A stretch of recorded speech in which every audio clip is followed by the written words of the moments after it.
what I believe is when we're hurting, we identify with what we consider to be the cause of the hurt.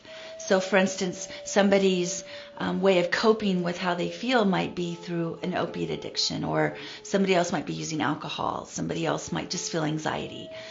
However, all of those symptoms, all of those ways we're coping with how we feel, we're all experiencing the same underlying core issues. All of us are. It's just how we deal with them, how we cope, how we numb, how we soothe, how we try to self-medicate might be different.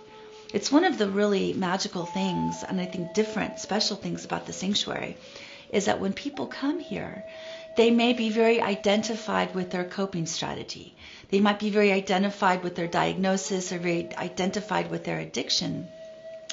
And very quickly, they recognize that really is, any number of those things are just coping strategies. They're survival skills. They're ways to soothe, to numb, whether you want to call them an addiction or you want to call them a compulsion. Some people like to call them just a habit.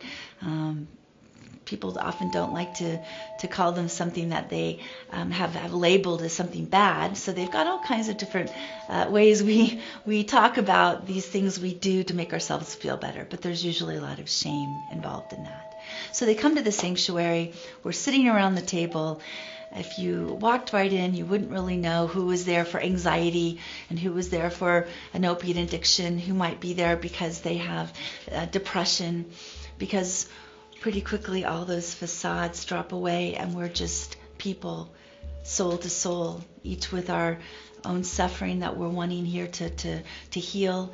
However, we are all involved in these various ways to cope, whether they're addictions or diagnoses, and of course they feel very real and they're very real problems. They've created a lot of suffering in our lives, so of course we don't ignore that.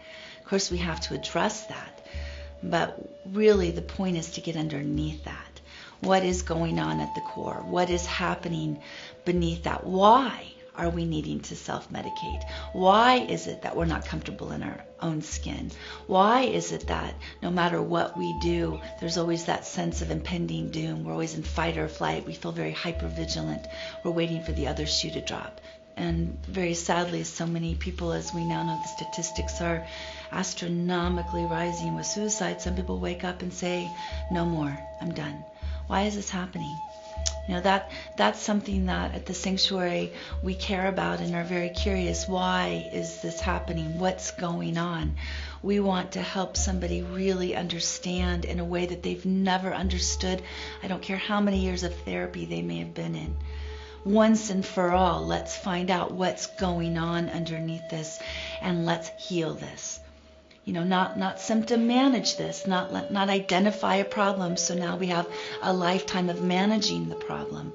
Let's identify what's going on, become aware of what's happening, and then actually heal it so that we can move on. People can move on and have a life that's different than the life that they've been experiencing, where these issues that we've identified so strongly with are now gone.